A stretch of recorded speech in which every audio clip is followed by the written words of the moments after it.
Hello and welcome back to Cape Corner, where we explore the history, story, and cultural impact of a different character or group every episode. I'm Blue. And I'm Jordan. I'm pretty sure that's the first time since the giant hiatus that I took that we actually did a flawless intro.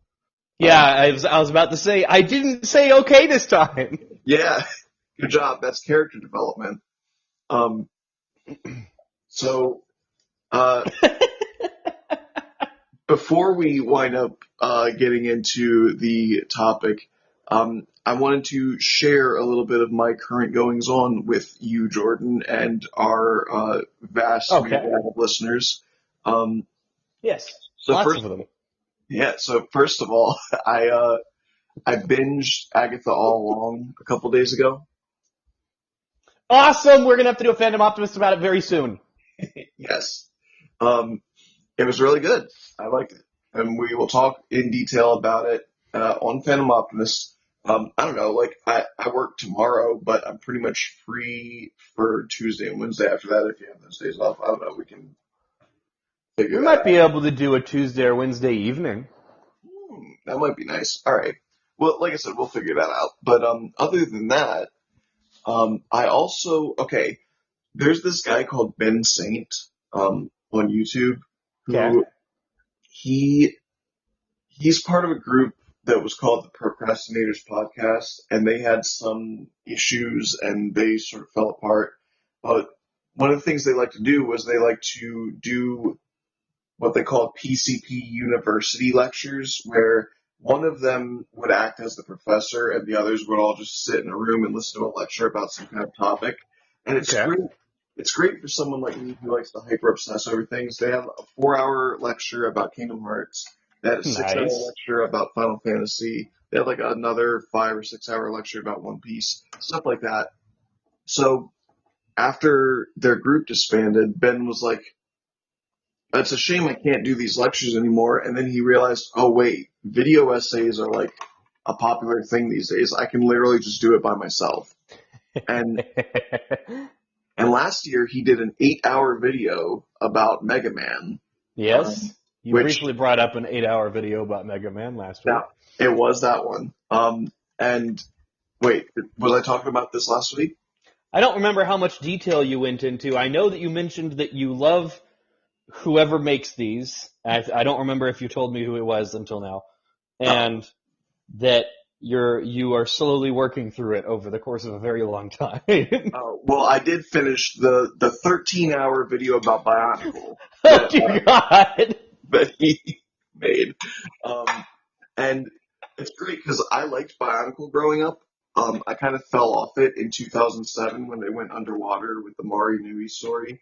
Right? Um, but I was always like, I should really learn more because I knew that Bionicle had like a heavy story. I didn't realize it was 13-hour lecture heavy story.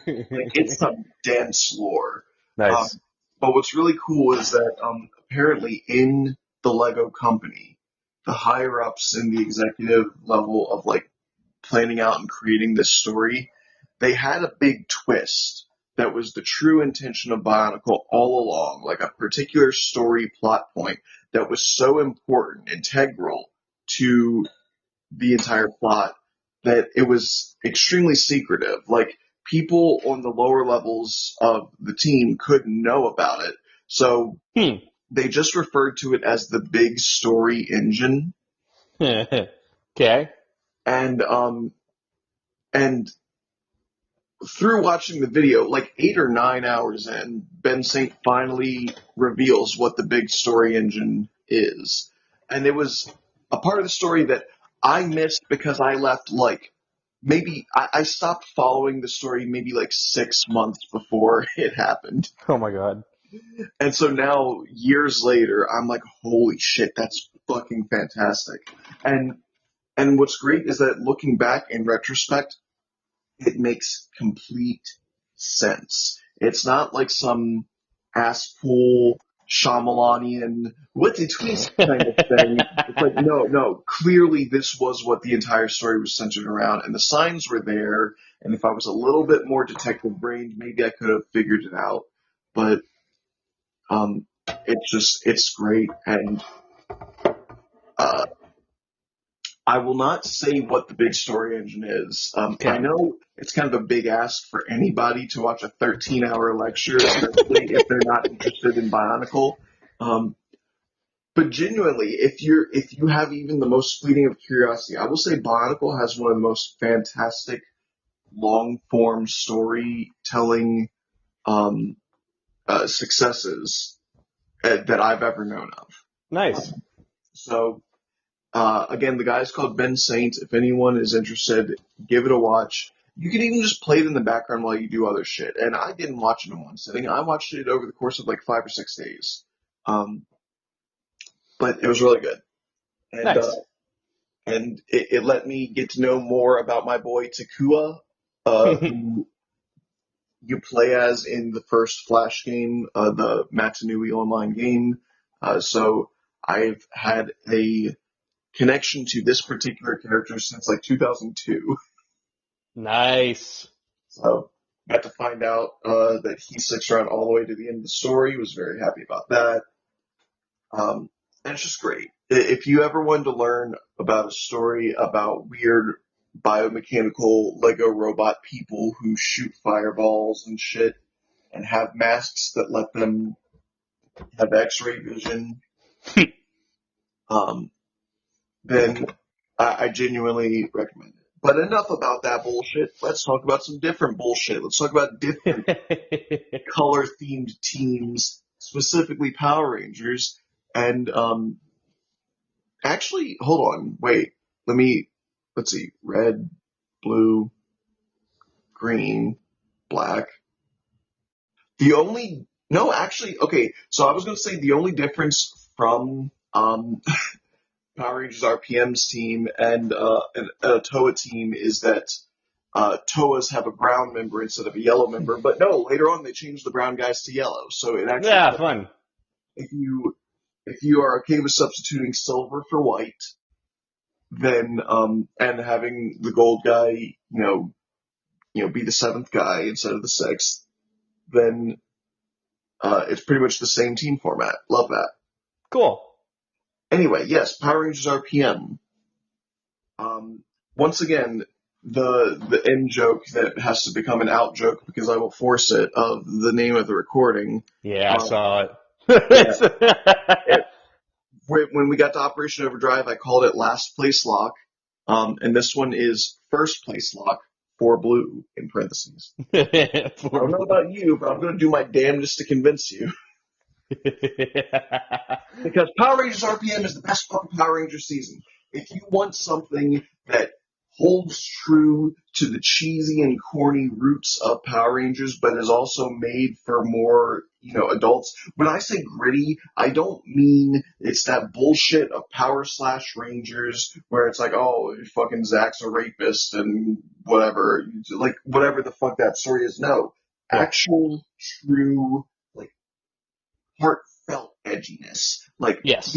we've got Mad Max and Terminator as actual inspirations for this season, and it pairs so well with Power Rangers I will because tell you, this season might have my favorite first episode, it's so for good. sure. There's almost no Power Rangers in the first episode. Yeah. And that makes it such a draw because you get more invested in the state of the world and the stakes that are at play before even really. We don't even. I don't think we know any of the Rangers by name by the end of episode one. Oh, yeah.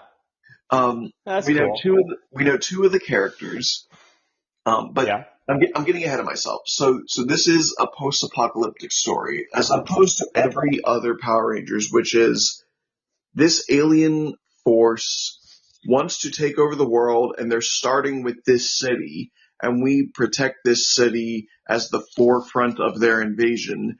This is the bad guys have already taken over the world, and this is the last city, not the first.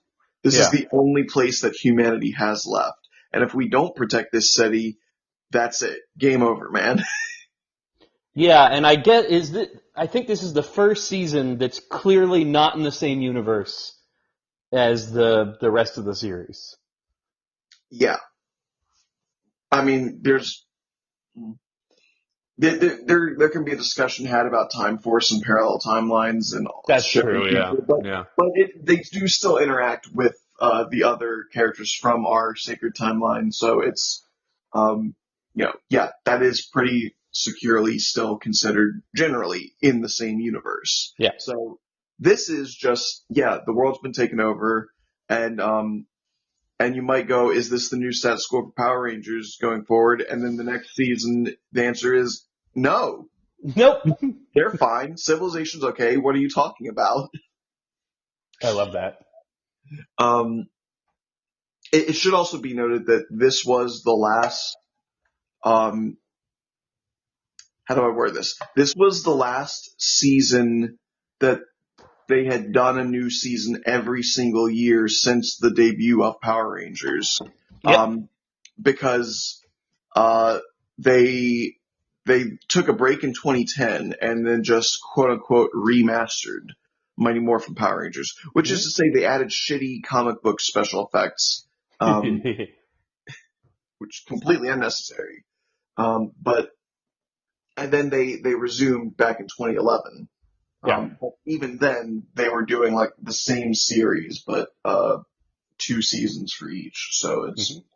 it was a new thing. So this is the last of the original Saban / Disney era kind of mandate. Yeah, I guess, yeah, because no, not Mystic Force. Where was half? Operation Overdrive is technically half, but it feels like Jungle Fury and RPM still kind of belong to this half. And then Yeah. there's before RPM and after RPM. Yes. The Neo Saban era, as we call it, changed up a lot of what we had come to know for our status quo of Power Rangers shows. Not for the better, in my opinion. Um, but again, we can talk more about that when we talk about Samurai. I'm so excited to get to the back half, as I call it. We're talking about a good show today. So the backstory, as told to us through an expositional lore dump at the start, given to us as a voiceover by who we would know to be Dr. K. Mhm. There is a virus called the Venjix virus, a computer virus, not like a biological virus, Mhm. which has taken over all of the electronic systems of the world. It has taken over factory subsystems, causing factories to now begin producing robots called girders. Mhm. And it has used this robot army to conquer the planet. City after city was wiped out until pretty much the world out there is a wasteland. It is a Mad Max desert.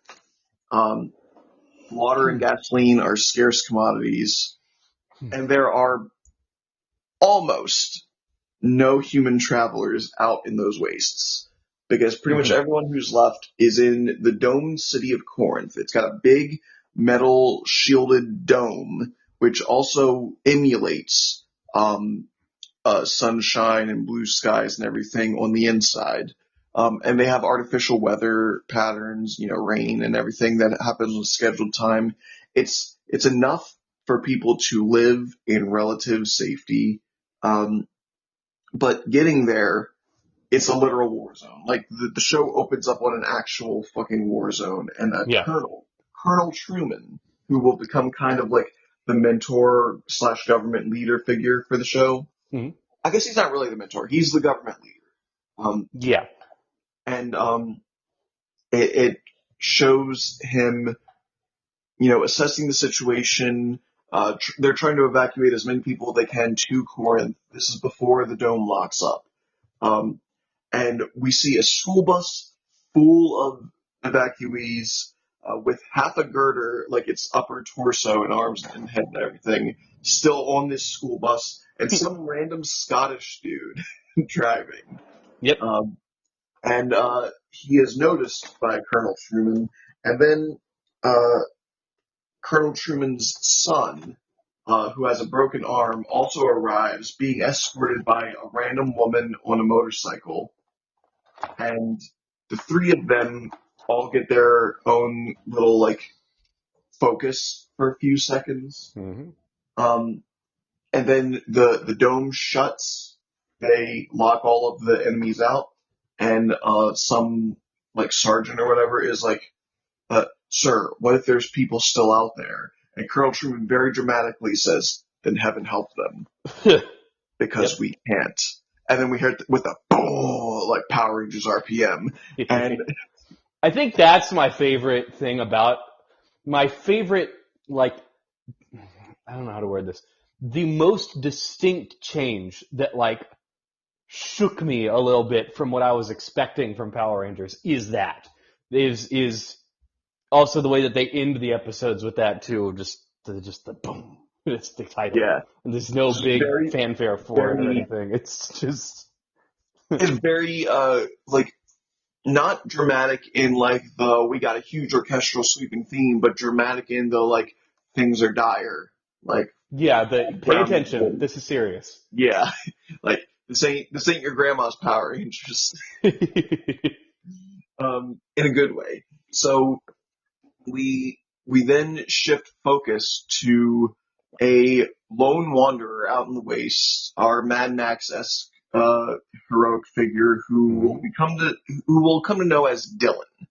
Um, and Dylan has like a pocket watch, and it plays a little din din din din din like music when he opens it, and then he gets mugged, and I'm using mugged in heavy air quotations, by another passerby who's wearing a black and white disheveled suit named Ziggy. Mhm. Um, Ziggy tries his best to convince Dylan that he's a threat. He's not. He's not holding a blaster to his back. He is holding a car muffler, which Dylan immediately clocks because he's a big car guy. I should Yeah. note, technically, this is a car season. Like, you Yeah, know, it Power Rangers kind of. Turbo. It's titled RPM. There's lots of car talk, and there's like Like, the seatbelt and wheels stuff our, motifs with the suits. And, our two contentious leaders both have their preferred kind of muscle cars that they yeah, like. But and their base of operations is a garage, but yeah. it matters surprisingly little. It's not like Turbo, where they tried to change the profession of Tommy to suddenly wanting to be a race car driver. Um, um, like, I should also say that in the Sentai, I do know about Go-Onger, Hmm. but which, by the way, they straight up use the name Go-Onger in RPM, which is great. Beautiful love letter. They name a camper after it. Um, but in the Super Sentai Go-Onger, I think it's actually called Engine Sentai Go-Onger. Okay. They like it has to do with animal spirits, like totemic animal spirits that inhabit the bodies of vehicles. So the reason all of the cars have eyes, um, is because they are like sentient beings, like they talk to their drivers and stuff like that in the Sentai. And I got to say real quick, we'll get more into it in a bit, but I really love the formation of their Megazords in this because they stack like totem poles. Yeah, that is pretty cool. I've always liked the way that looks. It's so good. It's By always, I mean in the last few months, having watched it now. yeah. Um, but okay, so Dylan and Ziggy make a break for Corinth, and like I said, the entire episode is pretty much just their little buddy cop shit, trying to survive in the waste. Dylan is too cool for school, and Ziggy is a panicked little nerd. And their dynamic is great, especially because for as uncool as Ziggy is, Dylan clearly forms an attachment to him. Yeah, it's kind of the lovable, grudging, you know, all right, fine, you're They very fine, much you're have a okay. big brother, little brother kind of vibe. Yes. I love it. Dylan and Ziggy, two of my favorite Power Rangers characters. And Yeah, they're good. it ultimately culminates in them. Um, they have to run what's called the Benjix Barricade, which has a bunch of automated laser turrets, and they barely manage to get through it. Um, and in the city of Corinth, they notice that someone's approaching, and they drop the shield to let them in. But dropping the shield momentarily means it takes them a while to get it back up. Mhm. So a robot minion is like a monster. Is dispatched, and we see Ziggy and Dylan get inside. This monster's coming in after them, and then we see three familiar faces. It's the Scottish dude, it's the son of the colonel, and it's the woman on the motorcycle. So the Scottish dude is named Flynn. He's going to be our Blue Ranger. Scott is the son of the colonel, Scott Truesdale, Mhm. and then we've got Summer, the the girl on the motorcycle. She's yellow and Scott is red. And you know how much I love the numbers on them in SPD? Yep. Similar thing here. They've all got stylized numbers, which each shows some aspect of their animal that they're connected to. So Scott's one has wings on it because he's an eagle. Um, uh, Flynn's two has a mane because he's a lion, and Summer's three has like fangs and little bear ears because she's a bear. Um, Yeah, like and that. they morph and they use these things called engine cells in this series to morph. And RPM, get in gear, and they have what's called cell shift morphers, which are cell phones. And they slot these Hmm. little microchips in the cell phone. They hit a button, blow it up to their ear, stick out their hand, and then they get a cool morphing sequence where they get like seat belts that shoot out of their back and really over the top, like go around to the front of them and then tighten up because Yeah, I love the look of that. they have black straps on their torso that resemble seat belts, and they have tires as like gauntlet and ankle pieces on their wrists and legs. And what's cool is the tires actually spin, so they can literally weaponize it. Because if they shove their arm into like an opponent's chest, they can just grind this tire into them. It's awesome. Yep. I really like the RPM suits. They're very over the top in a great way. And Yeah, there's a lot going on with them design wise. they start fighting and they summon their weapons, which we see Scott has a street saber, um, Flynn has a turbo cannon, right? I think it's what it's called. I think It's some kind of so. giant cannon, and then uh, Summer has a bear crawler, which is essentially an RC car. Yeah. It's a very funny weapon. Um, and then Ziggy is like, "That's what I'm talking about. Go Rangers!" And Dylan's like, "Go what?" He's like, Rangers. Power Rangers. And he's just like, what's a Power Ranger? And Ziggy gives like a dumbfounded look, and then it ends the episode, and it's just a great opening to a series. That is. Um, as much as I would love to hyper focus on every single episode like that going forward, um, I now have to speed things up because I spent probably like 15 minutes just talking about episode one. But just know, like you said, it is a fantastic opening to a series. Yeah, I think this is the best premiere for a Power Ranger season for sure. I agree. It immediately got me hooked. As some of you may remember from the last episode, I tried.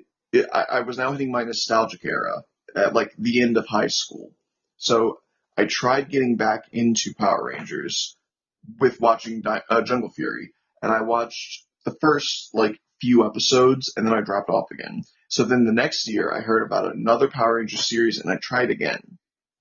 This one I finished. I finished Yeah. this multiple times. Yep. This is so good. I might start watching it again. Who fucking knows? But like RPM is to me, it's everything Power Rangers could be because I am not one of these people that thinks it needs to be dark and gritty and only for adults. It needs to be the Game of Thrones of whatever. I don't think it needs to be that. Right. I do think they could stand to be a little bit more brave because Yeah, some slightly more uh, dark and gritty is the wrong word, but serious is probably the tone that I want more of like the show taking everything very seriously and being and it's I don't know. Well, I mean it kind of always does, and that's kind of part of the camp. But I I struggle to define the difference here, but it's different. Let me put it this way. In the 80s, there were a lot of cartoons made for kids, and they did not respect the intelligence of their audience. It was basically the equivalent of jangling keys and trying to sell action figures to their audience. So, your G.I. Joes, your He-Mans, there were story there, but that was hardly the focus of Yeah. the actual show, right? And then you've got And then- Avatar: The Last Airbender. Well, before that, chill out. The 90s really did start seeing more series trying to be more respectful of their audience. They're kids, but kids aren't complete fucking idiots, and they can appreciate a good story too. Like, for the really little kids, the bright colors and the fighting big robots is going to be enough to keep their attention, but for some slightly older kids, they might really appreciate what they're seeing the characters actually do. And there were like a lot of movies and stuff that were kids series, but they took their audience more seriously. And I think Power Rangers again started as that jangling keys kind of thing, but then probably somewhere around Turbo and in Space, they started to get more respectful of their audience and started to become more of an actual storytelling medium. And then they stayed that way. And I think it really reached its peak here in RPM. And then they went right back to jangling keys. And that's very true. We'll get to it when we get to the you called it the Neo Saban era. Yes. We'll get more into it when we get there. But yeah, the kind of sudden shift back to all of the characters being stereotypes. Yeah, kind of stereotypes, kind of one note for the most part, and a lot more of, did you hear that, kids? We're gonna go, we have a squid arm today. Yay! It's the blue cluesification of Power Rangers. Now, don't be mean to Blue's Clues. I know, but in the all right, we're gonna go get a letter now. We just got a letter. But yeah, so let's talk characters. Again, we could spend forever talking about the plot of this show. I really could. We only got an hour, and yes. If there's any Power Rangers series that I could truly be like, you need to just watch this one, it's this. You need to just watch RPM. Yeah, I think I'd agree with that. This is the one that it's like, look, even if you're like not necessarily a big Power Rangers person, and you don't like the silly little filler episodes that will always happen in a Power Rangers season, it's like, this one still makes all of those work too. This is fantastic. Yes. This is true. I really believe this is like a 10 out of 10. This is damn near a fucking 11 out of 10 kind of like show. And if you really are like, well, are the actors that good? Well, one of them was the drug addict in Jessica Jones. Yeah, one of them went on to be like one of the most compelling characters in the Marvel Cinematic Universe to me. I'm like, I fucking love his role. Yeah, I remember starting Jessica Jones, and I was just like, wait a fucking second. It's Scott! What are you doing here? By the way, speaking of Power Rangers who have gone on to be in Marvel, I have now seen Kira from Dino Thunder in Cloak and Dagger. And yeah, she shows that she's a police detective, and there's a scene pretty close to the beginning of her appearances where she shoves a dude up against a car and handcuffs him, and I have this brief moment of like, should have been me. I was going to say, damn, I wish that were me. Okay, I was actually talking about the hottest Power Rangers women with my coworker the other day, and the first one he mentioned was Kira, and I was like, damn straight. Fair point. Yeah. Alright, so anyway. And what's really cool is that talking about all the characters individually like this actually lends itself well to the plot, because after the first 3 episodes, we have like a 6-episode or 7-episode arc, still very much in the first act of the show, where each one focuses on a different character. Ranger Black, Ranger Red, Ranger Green, whatever. Dr. K. Yes. I think Ranger Yellow is actually the only two-parter, which Yes, um, true. remember when I was talking about SPD and I was like, Sid, she's kind of a rich girl and they don't really do anything with that. Well, this show does something with the rich girl. Yep. It's great. But first, let's start with let's go in number order. Ranger Red. Okay. God, he has a massive inferiority complex and some serious daddy issues Yep. because his older brother was the best wingman. I should say they were members of the Air Force. Yeah. Colonel Truman is simply an Air Force colonel.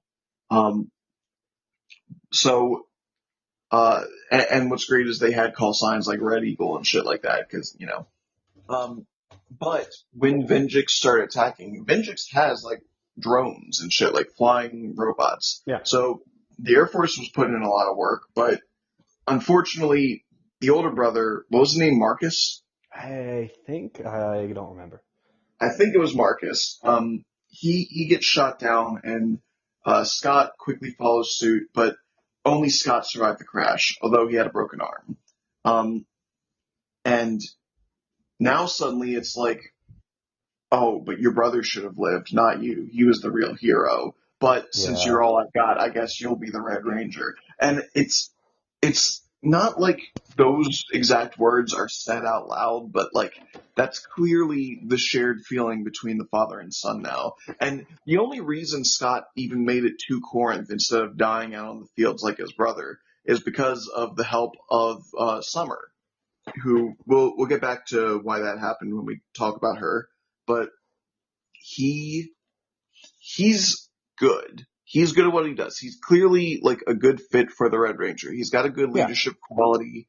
He's a good fighter, good tactician. He can have a level head, usually, depending on who he's around. Yeah. Certain people like to poke the bear and get up in his face, and it's then that he becomes more hot-headed and eager to prove something. But it's a shame because it's like for as good as he is, it's never enough, which leads to him being a perfectionist, and being really hard on himself anytime anything that could be viewed as a failure occurs, and it's that much more pressure because he was already going to have a lot of pressure. He's the leader of the defense forces of the last bastion of humanity. Yeah. If he fucks up, everyone could die. So it's just like you feel the constant tension with this character, and you know what? I love it, especially because we normally treat the Red Ranger as the main character, quote unquote, of Power Rangers. Yeah. He's not. He's not even important enough to be the main character in his own Power Rangers show. Yeah, that's a good way to put it.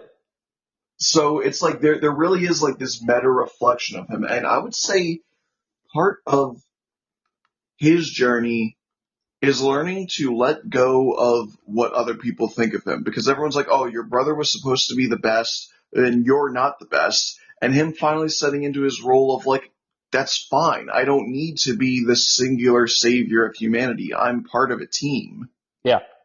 and my team is the best team, and I'm okay with that. And that's a very difficult lesson for someone to learn, and ironically it's only when he starts to be like, Dad, I'm fucking sick and tired of your bullshit, and I don't care what you think. This is what we're doing. That his dad's like, oh, I respect you now. Yes.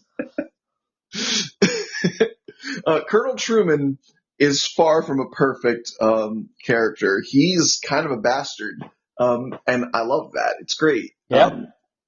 And it makes it that much more heartwarming that by the end of the show, him and his son actually do seem to start to be able to mend those bridges. Yeah. So now, okay, this series doesn't have a battleizer, right? I don't think so.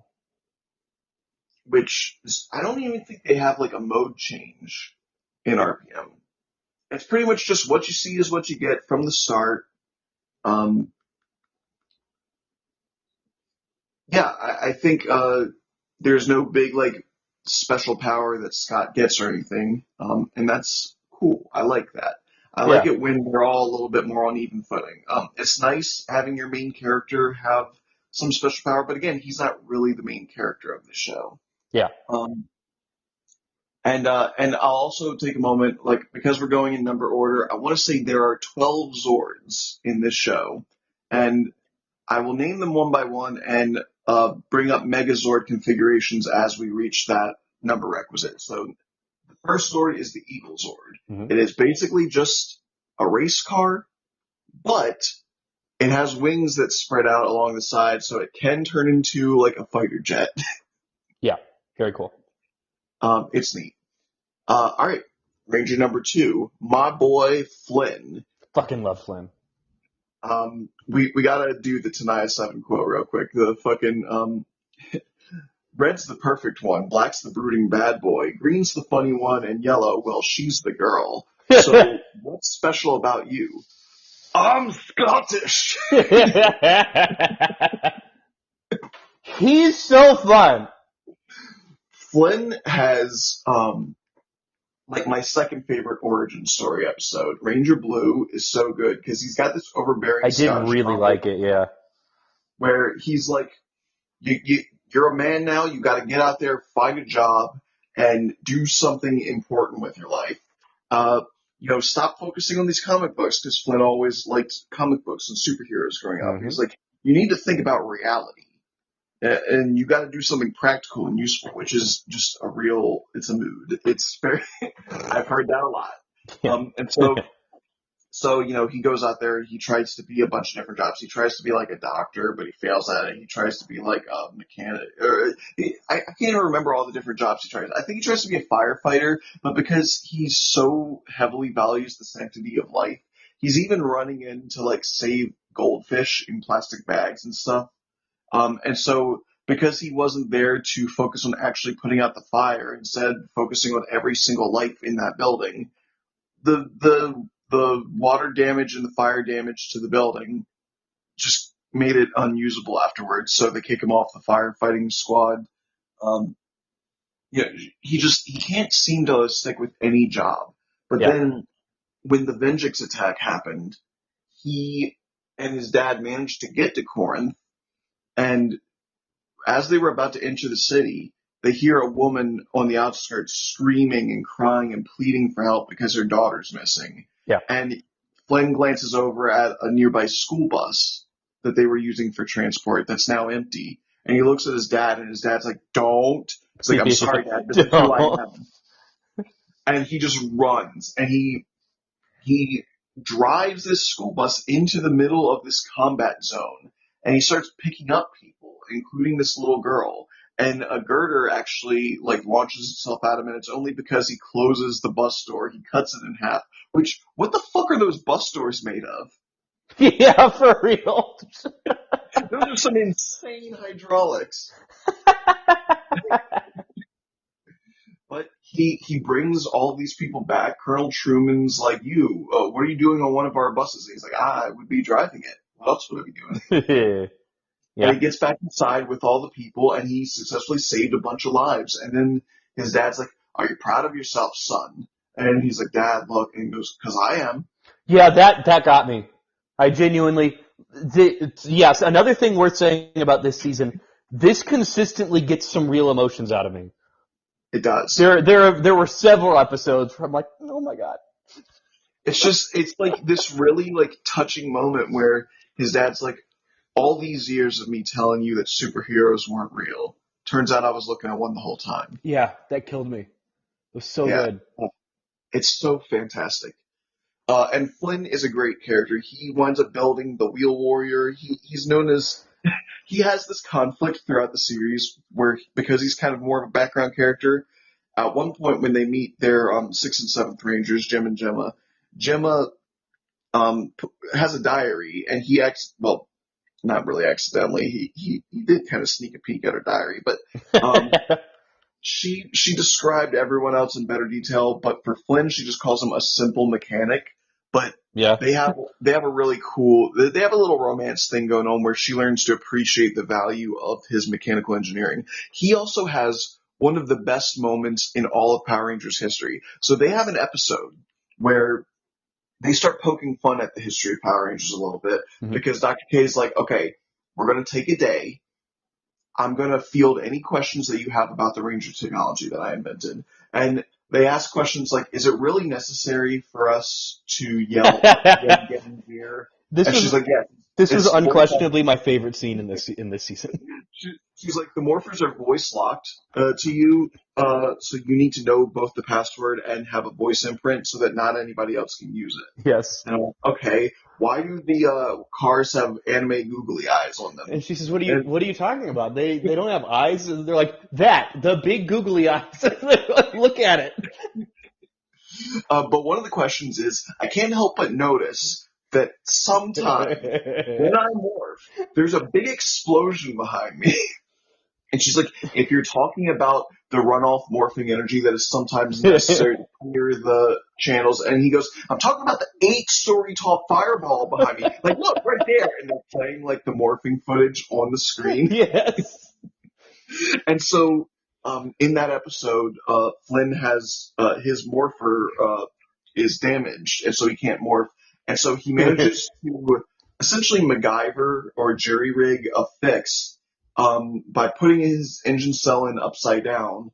And he knows that there's been a big buildup of morphing energy because he hasn't been morphing the entire episode. Yes. So he's facing Tanaya 7 and this whole squad of girders, and he literally just turns around Yeah. and then morphs. Fantastic. And then he uses the explosion from their morphing sequence to attack them. Yeah. It's so like, yeah, because if you could just have an explosion behind you every time you transform, why wouldn't you turn around and hit the enemies with it? Yeah. It's great. So like, yeah, he's one of these like simple solutions to complicated problems type of characters, and he likes to think outside the box, and his creativity and his craft that make him very useful. Also, he's kind of the muscle of this season, which I really like because Blue is so often the nerd, Yeah. the dweeb. You know, he's like, no, I'm the muscle. I will fuck you up. And his Zord is the Lion Hauler, which is essentially it's appropriately a bus. It's another bus. Mm-hmm. And his weapon is the turbo cannon. Oh yeah, I almost forgot. They all have special abilities as well. So Scott's ability is the ability to move at like basically super speed, charging up a bunch of energy into his sword and doing a big finish line slash, which is pretty cool. But Flynn's is to straight up stop time for a few Yeah. seconds. It's awesome. And he just basically becomes the Flash or some other kind of speedster while just wiping out a squad of enemies. It's dope as hell. Time field manipulation, they call it. All right. Summer. So she is fantastic. One of the greatest Yellow Rangers. She would actually also go on to have a successful career. She was the girl from iZombie. Oh yeah, I forgot about that. That's cool. Yeah, Rose McGowan. Yeah, very cool. So she was a bratty, snobby, entitled rich bitch. She treated her butler, which fuck, I can't remember his name right now. I don't remember either. Damn it, that's really gonna bother me because that guy's the goat. Yeah, he's fantastic. She treated him as an appliance or an accessory. She would literally just abuse him. And the entire time he'd be like, very good, Miss Summer. Summer Lansdowne, I should say, is her full name. And Yeah. She clearly was desperate for the attention of her parents, but because they were big wig company owning socialites, they were pretty much never home. Yeah. And she had a big birthday party with a bunch of other snooty rich bitch friends of hers, and her parents didn't show up. And I think some of her friends even like laughed at her, like, haha, you have parental issues, dork. And it's just like, wow, it's fucked up. Yeah. But then the Vengeance attack happens, and she's still wearing her little party prom dress and shit like that. Hmm. And it's just, I remember this is a scene that really sticks with me whenever I think of RPM. It's a shot of her running barefoot through a desert wasteland with dollar bills clutched in her hands, and she's crying and screaming, "Please, someone help me! I have money." I love that. Yeah. And it really puts into perspective, like, yeah, we put a lot of value in money, but as soon as things get really real, what are those bills going to do for you? Hmm. And and it wasn't the money that saved her. Her butler came back and he hijacked some random vehicle. And even though he's like got a fucked up arm and he's got bandages around his head, he's like, "I'm going to protect you, Miss Lansdowne." Yeah. And he actually carries her on a piggyback for a while. Yes, I love that. She's a grown woman. And so at some point they sit down to rest, and she's like, "Why do you stick around? I can't pay you anymore. Like I treat you like garbage." And he's like, "I'm waiting for the day that I get to see the woman that you were always supposed to be. That makeup is gone, that money is gone, and you were hiding behind all of that shit for all these years. So I know soon you'll be who you were always meant to be."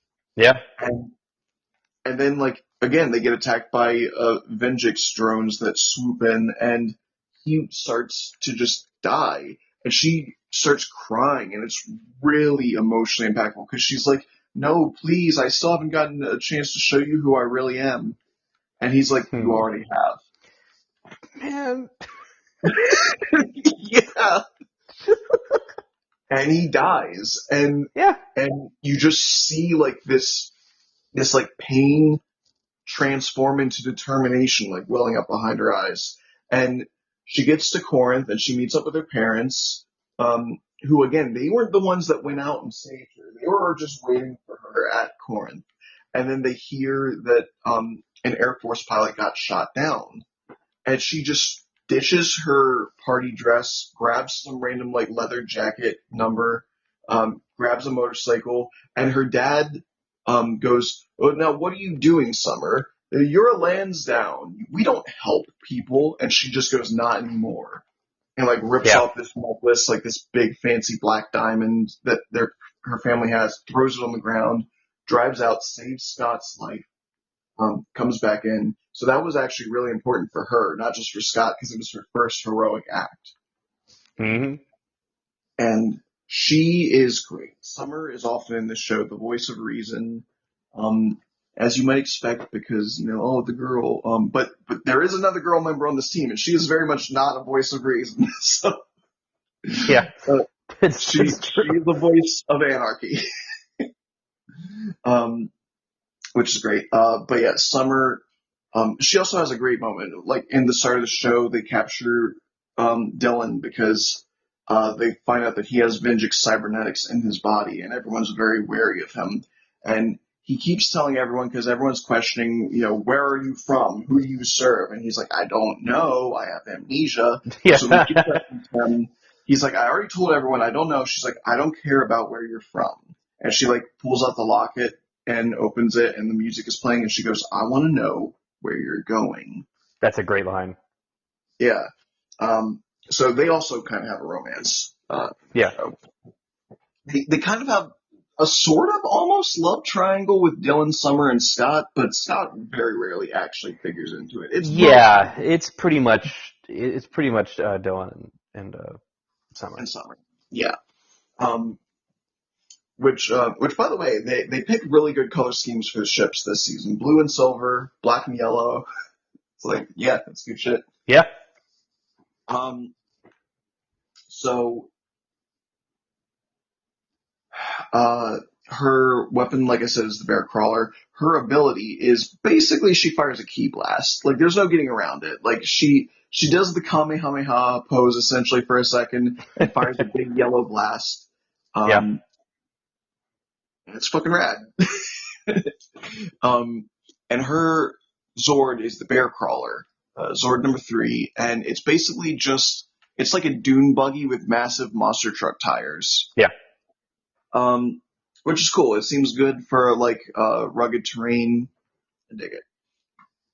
Okay, now Ziggy winds up being are number 4 because this actually happens after Dylan becomes the Black Ranger, but we'll get back around to it. Hmm. Um, they're conducting literal interviews to find out who would be a good candidate for the Green Ranger of their team because they want to expand their arsenal. Yeah. So Ziggy has mostly just been a sidekick up until now. He's been the Jimmy Olsen to their Superman, and he's conducting interviews. Unfortunately, most of the people that he's rounded up have nothing to fucking do with Power Rangers candidates. He gets like a ventriloquist, like I think a plate spinner. Like they're all fucking like party like clown type. Like you know what I mean? Like Yeah. they're entertainers. Yeah. And it's like, dude, we need a fighter. And it basically tells Ziggy that he's fucking stupid and feels bad. There's a lot of stuff in this show of people just telling Ziggy that he's stupid. that he sucks. There's so much of it. But again, Ziggy is the Green Ranger, so he is a sleeper hit in this Yeah. show. He's not even a sleeper hit. He is a hit. He's just one of the best comedic Power Rangers characters ever. Yeah. And I should say, talking about romances, he winds up having a romance with Dr. K, and it's so This good. is honestly one of my favorite executed romantic stories in all of Power Rangers. It was such a good romantic story. They actually got married in real life. Oh my god!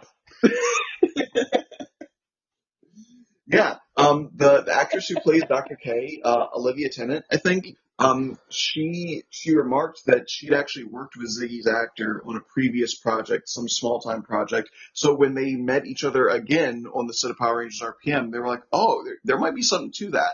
And Yeah. they just started spending a lot of time with each other, and their characters had this like romantic tension brewing, and it wound up mirroring real life. They were like, yeah, we actually started getting really to like each other, and eventually we started going out and got married. Wow. I don't Also, know if they're still not married, to- but they were for a while. I'm not trying to devote part of each episode to talking about people's looks. It feels bad, but I have to do it. And because she shows up again in Beast Morphers 10 years later, and it's like, Oh, really? whoa, yeah. It's like, oh, she aged very well. It's just... Might need to check that out. All right, but yeah, so Ziggy actually, the perfect candidate rolls through, and she calls herself Tanya, and it's like, wait a minute, we've already had a Tanya Power Ranger. We can't repeat names. Yes. What's going on here?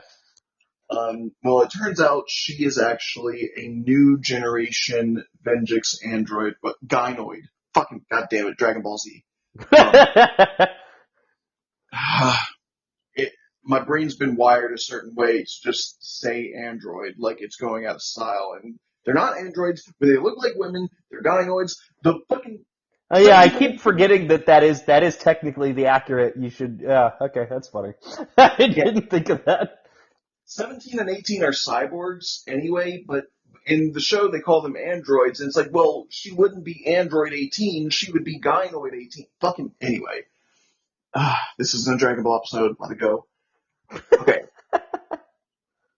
So, yeah, she is in fact a robot, or so we're led to believe. But she's called Tanaya 7. I mentioned her a few times. She's your Goldar. She's your Deviox or fucking whatever. Devox? No. The Lost Galaxy. Oh yes. Bastard man. She's basically like the enemy general, right? She's the one that always rocks up, and they have to fight her more often than not. Yeah. And she's effective. What's really funny is that she starts chasing Ziggy down for the green morpher. And I should also say green and black have different morphers. They don't have cell shift morphers, they have rev morphers. And you might go, wow, Blue really knows the names of all these morphers. It's because I bought a bunch of them as toys. Yeah, true. It's a good reason. Yeah. So they're wrist strap morphers that have like a little gear shift lever on them basically, and you just push it back, and that's how you activate the morpher. It's very fun. Yeah. But um, yeah, she's chasing him down for the Green Ranger morpher, and he's like hiding on top of a building that has your classic anime building with all of the white sheets hung up on clotheslines. And so you see the silhouette of her stalking through these sheets, and she does a Farmer in the Dell whistle. Hmm. And what's really funny is Ziggy calls up the others and he's like, okay, I really need you guys to help fast. This one's different from the others. And they're like, what do you mean it's different? And he goes, and then he just gets cut off by the creepy horror music Farmer in the Dell whistle. And then he gets on the phone, she's enjoying this. Which is kind of terrifying to think about a robot that isn't just the cold clinical robot of all the others, but she's actually a sadist. Yeah. Um, but they wind up getting into a struggle over the morpher, and the only way he can keep it away from her is by slapping it onto his own wrist and DNA bonding with it. So now it's locked to him. Yeah. And everyone else is like, oh, come on, man, you couldn't have gotten it to someone else. And I think Dylan is actually the one that steps up and is like, look, whether you guys like it or not, can't change the past. Ziggy is our Green Ranger now, so you all better get on board. Hmm. Instead of complaining about him so much, why don't you all actually help him train up? So it's nice seeing him stick up for Ziggy there. He's a big brother. Yeah, exactly. Ziggy has a giant axe as a weapon, which he swings around comically like it's a fucking baseball bat. And his power is teleportation. He is not good at it at first. At first, he teleports to random places like in the rafters, or at one point, he only teleports his clothes away, so he's just standing there in his boxers and his ranger helmet. Dr. K thinks he's a fucking idiot. But again, they slowly develop a relationship because she's like, you're an idiot, you're a buffoon, you're a bumbling boob. Like you're just a fucking dork who can't do anything right. At one point, like they work together in an episode, and he's like, "Come on, Doc, admit it, we're friends." And she's like, "You are nothing but a piece of hardware to me. You're the Ranger Series operator and nothing more." And he's like, "We're friends. Why can't you just admit it?" And later on, like episodes later, he's still like, "Come on, let's hang out, Doc. Like, name one good reason you can't spend time with me." And she just stops in her tracks and goes, "I don't like you." And he's like, I do love that. That's really funny. but it's also funny because later on, in retrospect, there's an episode where Dr. K's computer is locked, and the Yes. only way they can save the day. I contemplated my first words in this podcast episode being the password was Ziggy. Yeah, Just because crying. I think it was our clip show episode, and it was a really good clip show episode because it's the entire episode they're trying to figure out Dr. K's password to her computer because Yeah. she's not there. And so they keep having to remember things that have happened in the series up until now, like what would she have made her password? And then with only one attempt left, everyone else is like arguing, things have reached a fever pitch, everyone's screaming at each other, and then we slowly zoom in on Summer's face as she gets like a Jimmy Neutron brain blast moment where it's just all the times, like anytime any other Ranger messes up, she's pretty indifferent or ambivalent, but she really hones in on Ziggy all the time, calls him an idiot and a loser, and she puts so much And she focus- refuses to use his name, which is like Yeah. such a recurring thing that she's constantly calling everyone else. It takes her a while to get to the point where she's calling everyone else by their first name, but she never does it for Ziggy. She always calls him Ranger Operator Series Green.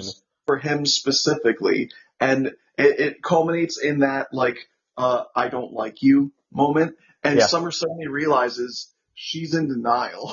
Yep. And so she just rushes over to the computer, types in Ziggy, unlocks it, and because everyone else was arguing, they didn't see what she typed, and they're like, "What was it? What was the password?" She's like, "It's not my secret to tell." Yeah. I love that. So yeah. Anyway, also Ziggy, his Zord number 4 is the shark Zord. I don't know if it has like an actual name other than that, but it's a big green shark on wheels. It's great. Yeah. Dylan. Dylan is the big one for this series, and he is the main character. He winds up being the Black Ranger, but even before that, he's shown to be superhuman because his body is full of Venjix hardware, and at first they think he might be a Venjix assault bot there to like covertly sneak in and fuck them all up, but he never does, and he proves to be a valuable enough asset because the Ranger series Black hardware specifically seems to put more of a strain on the body than all the other Ranger series do. Yeah. So they need someone who's stronger than normal to handle it. And Dylan is kind of their only candidate. And they put him through a serious series of tests, reflexes, shooting balls at him, and he's like knocking them out of the air with his hands and feet. Um, Lung capacity. There's just a shot where he gets dunked underwater, and he just does this little like multiple finger like wave, like a cutesy wave, and he's just Yes. glancing at them. It's great. Yeah, and they're like, oh my god, he is not only aced every test, he's broken the records for all of them. And Scott's still like, fuck this guy, man. But inevitably they're like, yeah, it's gotta be him. They make him the Black Ranger. And over the course of the series, this is where a lot of the actual plot of RPM comes in. Again, we're not going to focus too much time on it. The long and short of it is that Venjix is revealed at some point to have been kidnapping humans and implanting the Venjix virus in them, developing essentially self-replicating machinery inside of them. Metal grows, circuitry grows, and slowly infects them like an actual biological virus, transforming them into cyborgs over time. Dylan is the first one that we have confirmed. Oh, but we find out there's plenty more with it later on. Actually, their efforts to rescue people actually winds up almost being the city's undoing because a lot of people who are innocent civilians have also had the Venjix virus implanted in them, and they become sleeper agents to be turned on by Venjix at will. Dylan also remembers at one point that he had a sister, and it's really not that hard to figure out if you're it's a pretty obvious one. It's still definitely ultimately a show intended for kids. Yeah. It's not going to make it too tough. He has a locket that plays a melodic song, and there's an enemy of theirs who is a girl who whistles a similarly melodic tune. I wonder. So yes, Naya 7 is his sister. She is not a robot. She is in fact a cyborg, but she's been brainwashed much more thoroughly than Dylan was. Dylan was brainwashed insofar as he developed amnesia about his past. She is like, I am a Venjix assault droid. I will fuck you up, like one of those.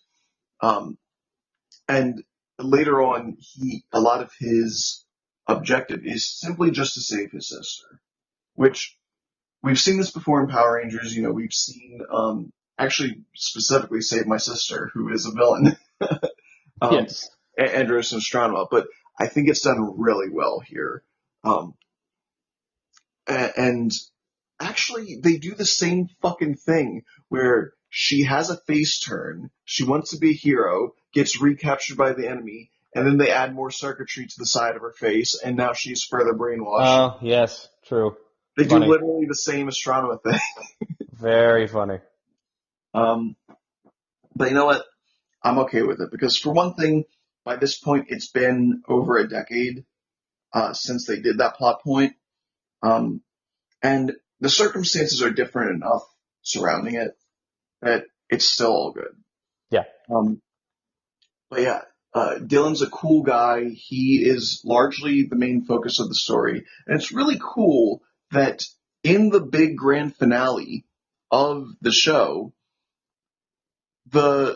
it's the three original Rangers, red, blue, and yellow, you know, our basic primary colors, that are doing the big battle, while he's doing a completely different mission, completely unmorphed for the most part, and it's more of a Mission Impossible style, like jump out the window with a parachute while holding someone kind of thing. Yeah. Um, it's interesting how they had him doing that. Um, I really like it. His animal is the wolf. His weapon is basically like a Deadshot style wrist mounted double barrel blaster. Yeah. They call it a rocket launcher, but it's not.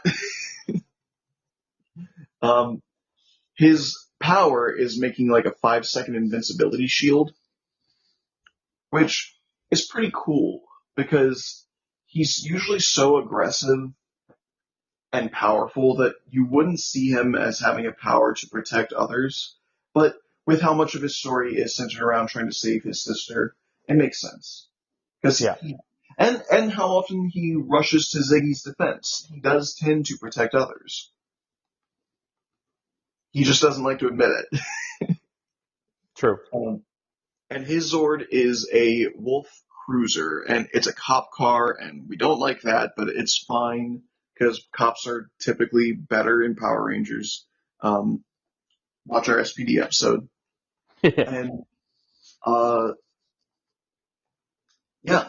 Oh, I didn't say it after the Bear Crawler. So, with Zords 1, 2, and 3, we get the High Octane Megazord, which is our standard Megazord throughout the series.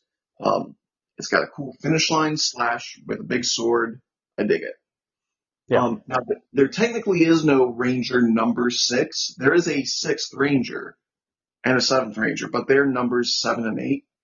So, vehicle number 6 is a Zord called the Croc Carrier. Now, despite it being called the Croc Carrier, it's not actually a carrier Zord. We've had carrier Zords in the series. We've had Titanus, we've had Pyramidas, we've had Tor, we've had the Brachiozord. These are all huge fucking monstrosities that are more the size of a Megazord than a normal actual Zord because they carry normal actual Zords inside them. Um, this is not a carrier Zord. It is just a Zord. And it's orange, and it would have been neat if we had an orange Ranger, but it's fine.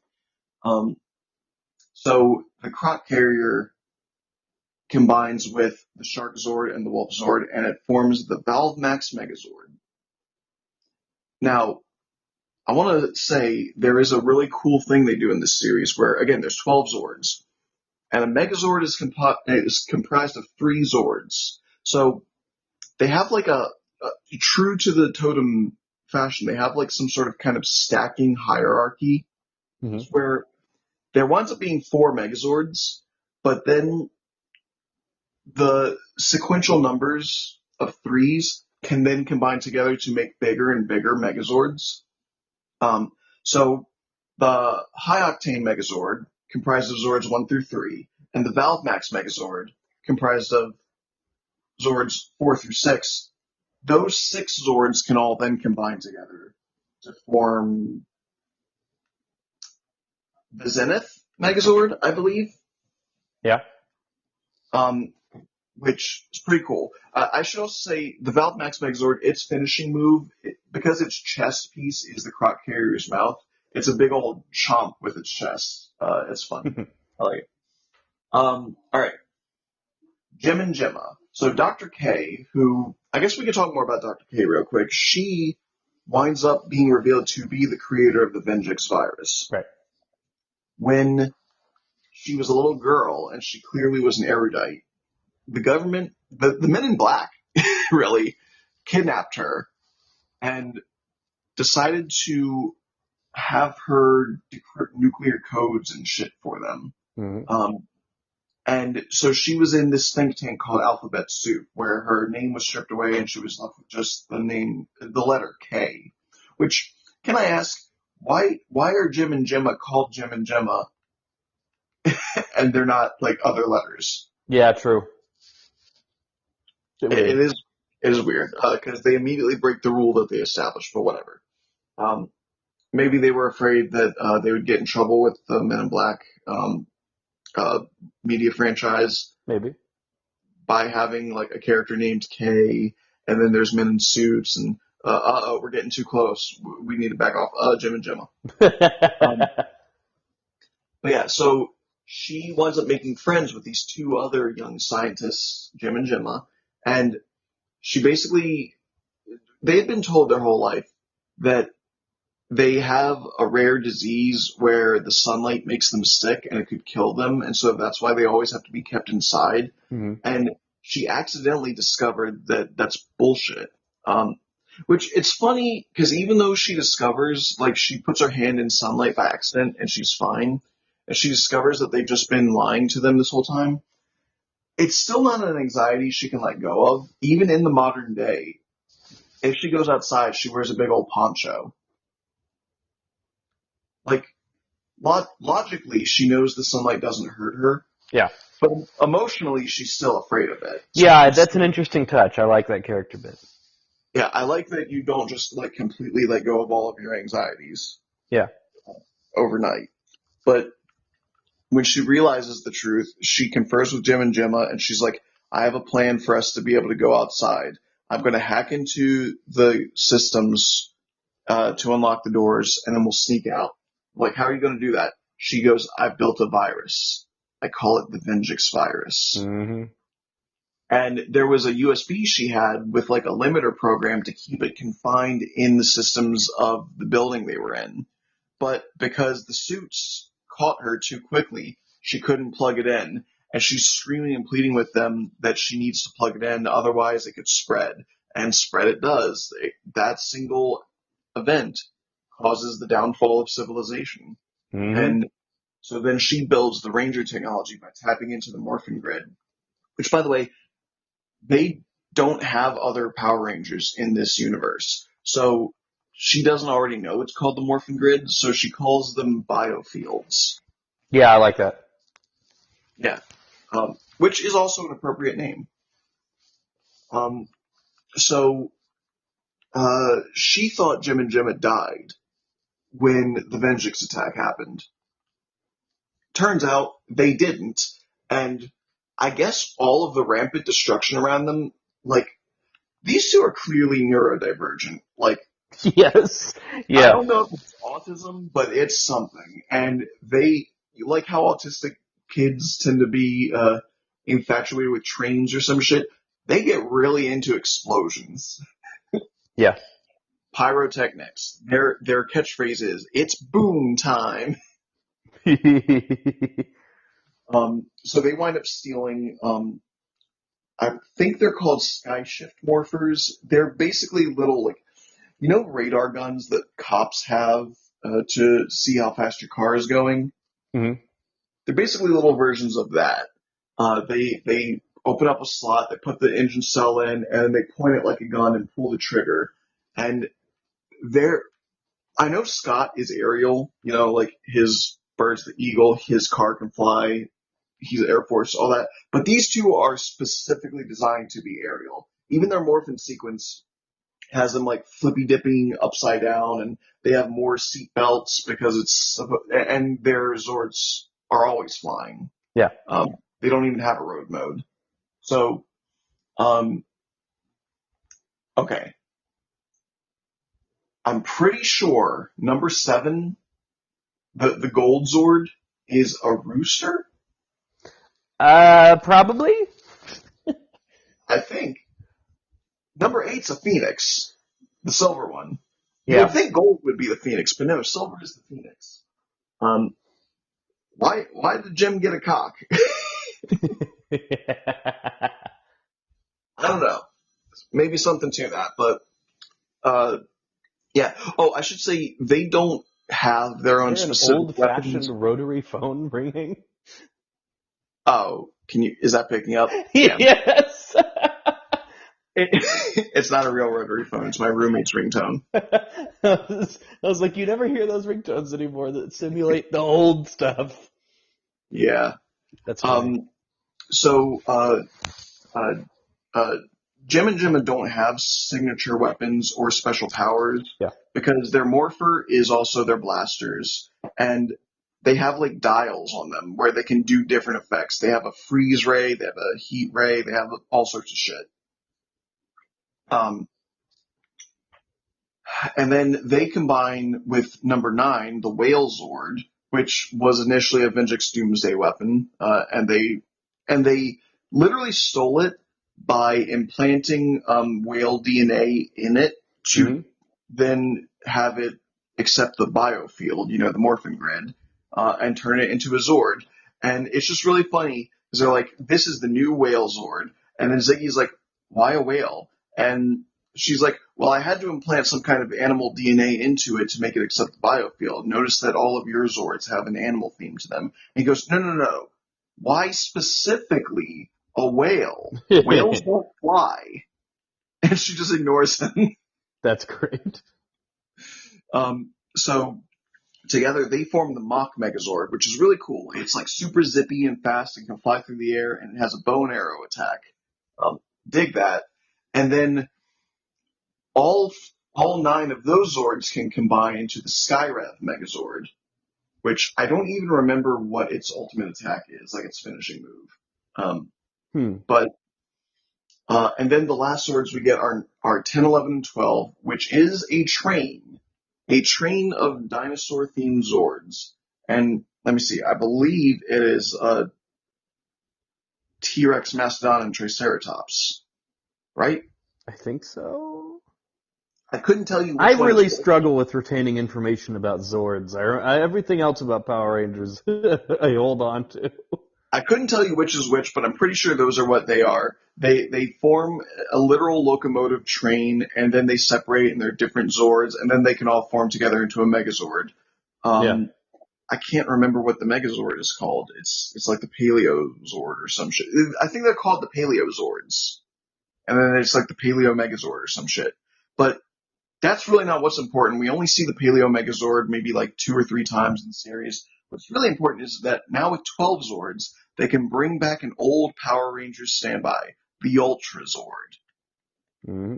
RPM has its own Ultra Zord, and it's so cool because it's fucking enormous, right? Yeah. So it towers over enemies already and just like is kicking the giant monsters like they're fucking toddlers. Yep. Um, but its finishing move, it seems to get it's like a low camera angle, so it seems even bigger and more imposing, and it literally ejects the ghosts of all 4 Megazords that all do their finishing move at the same time, Yeah. which is awesome. It's fucking dope.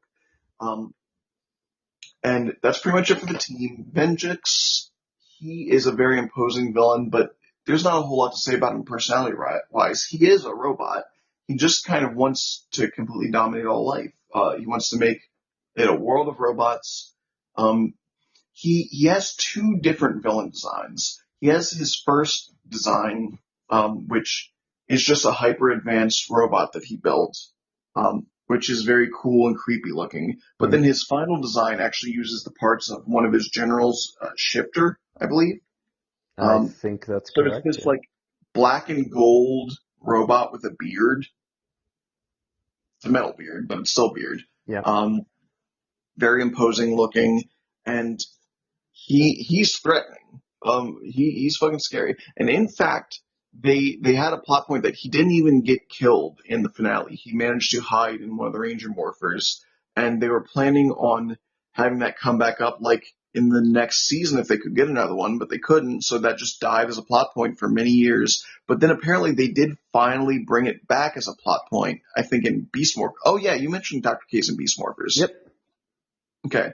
See, that's part of why I want to actually watch Beast Morphers.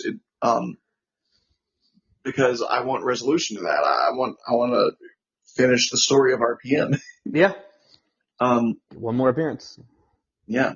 So I think we've said most of the really cool stuff about this season. It's just it's hard to because like I could gush about it for hours and still feel like I'm saying nothing because it's one of those where you really just have to watch it.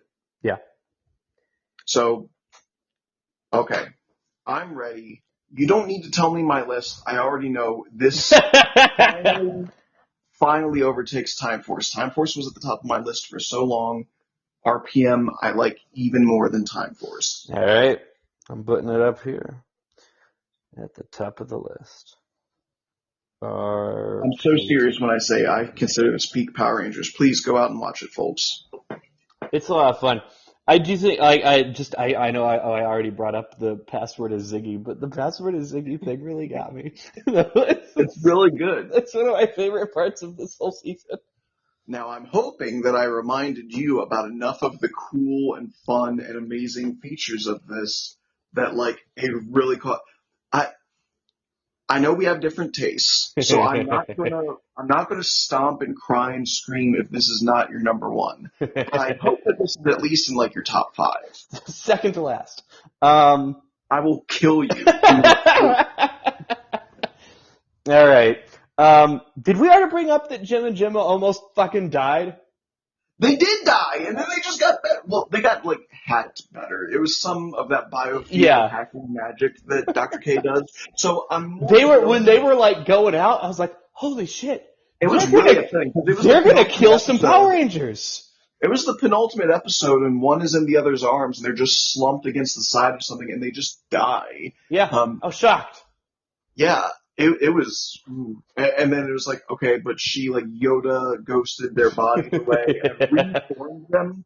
So it's like, she basically respawned them. And again, with the technology that she's shown up until that point about how she can manipulate life force fields, biofields and stuff like that, it's not completely outside of the realm of possibility. So I'm more able to buy that. And they were only dead for, like, a few minutes.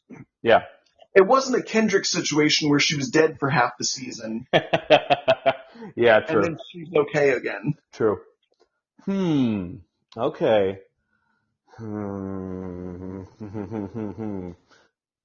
This is a tough one. I'm trying to think of any like last minute things to bring up while I'm. One last thing I want to say real quick. What? The first episode, because Dylan is so often treated as this aggressive and hard-headed and ruthless and brooding and cool bad boy, it's little things that show his innate humanity. When he's out in the waste, there's no one to see what he's doing. There's no reward for it. And in fact, it may even be more detrimental to him. We see he has maybe half a water bottle left, and he's going to start going thirsty after that. Yes, I forgot about this. And he sees one lone dandelion, one little flower out here in the middle of nowhere, and he sacrifices the rest of his water, pouring it on the dandelion. Yeah. And in the final episode, once Venjix is defeated, once the robot armies are toppled, they're ready to go out and start trying to reclaim the Earth, and they know they got to do a long process of terraforming, but they happen upon a hill where Dylan runs into the same flower, and he smiles at the others and pours a little bit more water on it. And then they look up and realize that from the act in episode 1 of him pouring water on it, there's a field of flowers close by. Fucking beautiful. I love that because this show is beautiful. So poignant about these little acts of kindness that seemingly have no benefit. You don't know. In the future, they could be a big deal. Yeah. I was also going to bring up, is this it's one of the only seasons, well, I guess that's not true. This is actually pretty standard for seasons that have a government influence, where there's no public hangout. It's just their base. And part of their base is a cool, fun garage. Yeah. But yeah, so there's no, like, juice bar or cyberspace, No. There are times where they go into places in Corinth, but I think it might even just be one of those image issues of, like, if you're, constantly living with the threat of robot apocalypse hanging over your head. Yeah, you can't be having... You're just trying to enjoy your day in a cafe, and you look over and you see one of the Power Rangers. You're like, "Oh my God, are we under attack?" Yeah, true. Yeah, so that was an interesting thing that I noticed, and now that I'm thinking about it, I'm like, that actually applies to multiple seasons where there's a government influence, because I feel like the same is true for, like SPD. Like, they don't go to, there's not like a cafe they go to or something. They're pretty much always just hanging out in the base. Yeah. And there's kind of their little lounge room in the base. I don't think Lightspeed Rescue had one either. Yeah. Interesting. Just a noteworthy pattern that I've suddenly realized. All right. So this is definitely beating out Ninja Storm is, I'm pretty sure, beating out SPD. Mhm. I feel like Dino Thunder has enough of a nostalgia bump and enough just cool, iconic shit that I remember as being what Power Rangers is to me. I think this is going to wind up second place, right behind Dino Thunder. And you know what? I'm okay with that. If it's going to lose to anyone, Dino Thunder's a good one. Yeah, true. I mean, Dino Thunder is fucking hard to top. True. All right. So that's where we're at. You have it ranked first. I have it ranked second. I am regrettably putting Time Force further down the list, and I'm getting more and more upset about it. It's 1, 2, 3. It's fifth now. It's fifth. That's a travesty. Why is it fifth? So it might be funny. Like at the end of this Power Rangers journey we do, we might have to go over our list and like You get like one shift. reorder things. You get you get one shuffle. Yeah. All right. Well, I think that's going to about do it. By the way, sorry, I'm hungry. I'm eating Pop-Tarts. I don't care. What makes you think I'm a stickler for professionalism in podcasting at this point? Yeah, true. The amount of times we talk about things that make us horny and shit, it's like, yeah, who really cares at this point? Yeah. Also, not much. I mean, other than that, there are some romantic plot lines in this. Not much horny in this season. No. Well, it probably it might just be the gravitas of Could it. be. And I think that's one of the greatest strengths of the show. I think that's the word we were looking for. It's not really like edgy, but it has a lot of gravitas. It has a lot of weight to it, and it feels well deserved. The stakes feel high, the tension feels strong, and the emotional impact of catharsis moments that we get, they work. Yeah. This is a very action drama series that just also happens to be Power Rangers. Yeah. And I think it's one of the all-time greats for it.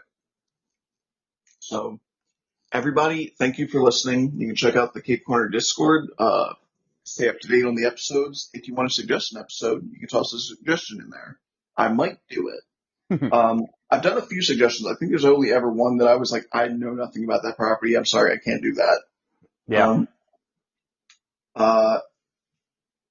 And if you're so inclined, you can also follow me on Tumblr. I'm Beyond Blue 2. Jordan is Jordan Blueman everywhere, all over social media. Mm-hmm. And we're part of the Holopods podcast network. It includes the Fandom Optimist, which we're going to have to do an episode in a couple days, Mm-hmm. and the SGW Comic Book Club and True Believers, a comic book podcast, and Movies to Watch Before You Die. And they're all some cool guys. Go ahead and give them a listen. And I think that's going to about do it. So do you have any closing thoughts? This is a damn cool season. It's a great, in a lot of ways, ending to the to this kind of To the first Disney era. era of it's definitely a good ending to the Disney era. It's also kind of the end of the first. I don't know how to call it. Because I kind of view Mighty Morphin to RPM as sort of one like the thing. first half. Yeah, it's roughly half. It's technically a little bit more than half, but this is roughly the first half. And I do view Samurai to the End as kind of a second entity. Yeah.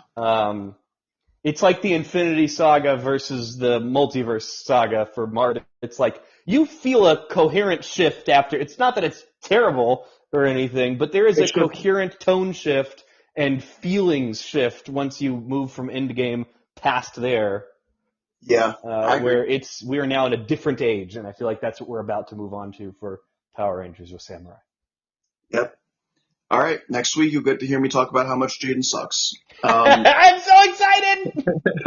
Everybody, thank you for listening. Stay strong, stay true to yourself, and remember, We can all be heroes. Even Ziggy. Ziggy's one of the best. Ziggy.